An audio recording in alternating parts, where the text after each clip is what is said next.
Hello, everybody, and welcome back to another episode of the Bobby Valentine Sports Show. I'm your host, Frank Rampin. The championship series are done. The World Series is set. So let's recap this past week of baseball, see how we got this World Series matchup that we have. So start things off with the stat of the week. The American League Championship Series ended in 5 games, and the National League Championship Series ended in 6. So the AL finished first. So the MVP of the ALCS was Yankee slugger Giancarlo Stanton. He became the first World Series or League Championship Series MVP who had all of his hits be home runs, right?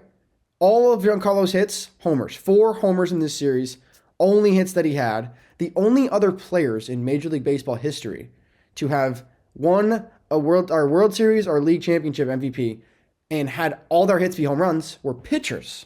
They both hit 1 home run. Jeff Suppan did it in 2006 in the NLCS, and then Bob Gibson of the 1967 World Series. So pretty interesting. A couple guys, only 3 players ever to have all their hits in a single postseason series be home runs. 2 of them are pitchers. I guess that makes sense because they probably only hit 1 each. So starting off with the Yankees, they beat Cleveland 4-1 in 5 games. The first 2 games of the series in New York were not very good. I was actually at game 2. A lot of errors from Cleveland and the bullpen. They really weren't able to set up their massive, great bullpen. They had to use their minimal leverage arms in spots early on, and it was not so good. Games 3, 4, and 5, though. When the series shifted to Cleveland, this got wild. In Game 3, the Yankees were down 3-1 in the top of the 8th inning with 2 outs. A runner on first, and they brought in Emmanuel Clase to get a 4-out save to finish out this win. Game 3. They were down 2-0. They really needed this win desperately. So they brought in Clase, the best closer in baseball, against Judge after a 4-pitch walk to Soto.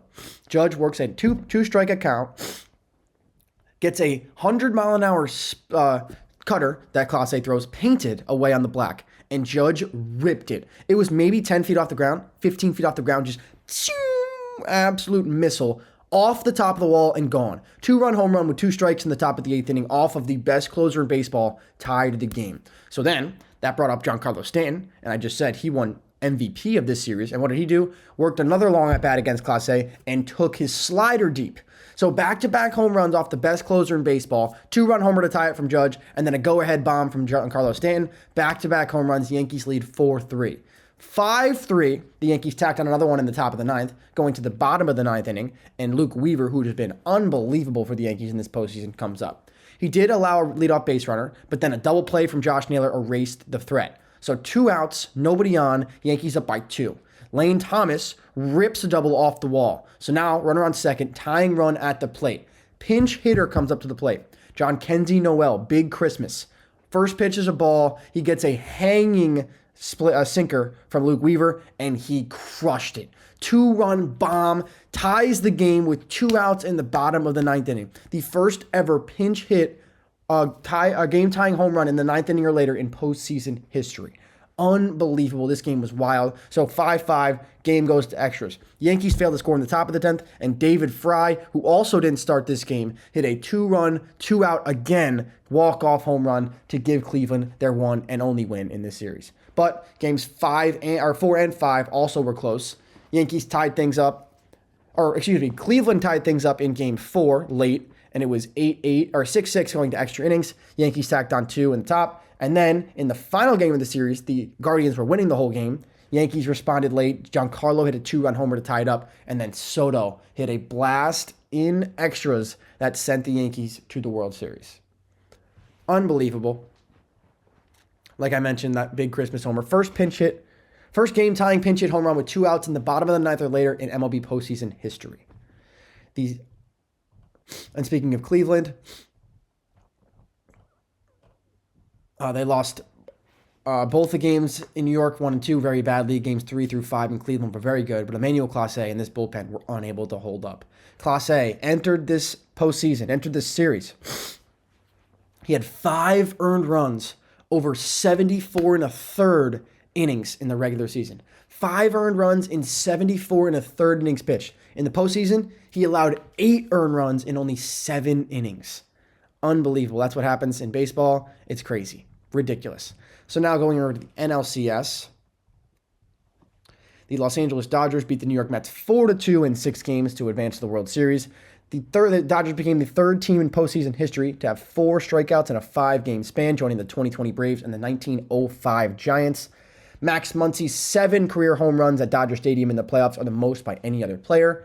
And Muncy also matched a club record by hitting 13 postseason home runs. And another record that Max Muncy now stands alone on, he reached base safely in 12 consecutive at-bats. That is the longest streak in a single postseason, tied for the longest streak in the history of any postseason. Reggie Jackson did it in 1978 and 79, or 77 and 78 when he played for the Yankees. Passes David Ortiz and Billy Thatcher, who both did it 10 games. And the Dodgers were the first team to score at least 8 runs 4 different times in a single LCS. And Shohei Ohtani, 18 for his last 23 with runners in scoring position. And Ohtani and Max Muncy, they both reached base safely 17 times during this NLCS, a club record for any postseason series. And the miracle ride for the Mets has come to an end, but man, what a ride it was. All the way to Game 6 of the NLCS, Francisco Lindor becomes the 3rd player in MLB baseball history with a grand slam and a leadoff home run in a single postseason. Mark Vientos becomes the youngest player to hit a grand slam in the League Championship Series at 24 years old. And the most RBIs in a single postseason now belongs to Mark Vientos. 14 RBIs during this postseason run for the Mets. That passes Curtis Granderson, who had 12 in 2015, and John Olerud, who also had 12 back in 1999. Only Edgardo Alfonso, who had 17, and Gary Carter, who had 15, have more postseason RBIs in their Mets career. So Mark Vientos, his first playoffs was a glaring success. Hope to have more future successes in future playoffs. But man, what a season for the Mets. They started 0-5, were 24-35 on June 2nd, and since then, they had the best record in baseball. Absolutely stormed through the year with Grimace, the Hawk Tua girl, all the wild stuff that happened. They put the Grimace seed in, the playoff pumpkin, and they made their first NLCS appearance since 2015, stretching it all the way to Game 6. But man, what a championship series this was. Hopefully we have a World Series matchup we will all be excited for. We'll do a World Series recap or World Series hype up video later in the week, probably Thursday. But so keep your eye out for that. But championship series are done. The World Series matchup is set. Dodgers-Yankees will start on Friday. Historical matchup, the 12th meeting between the two teams and the first time since 1981. So going to be a great series. Can't wait to watch that one. But hopefully you enjoyed this one. Recap of the championship series. This has been the Valentine Sports Show, and I am Frank Rampin. Peace out.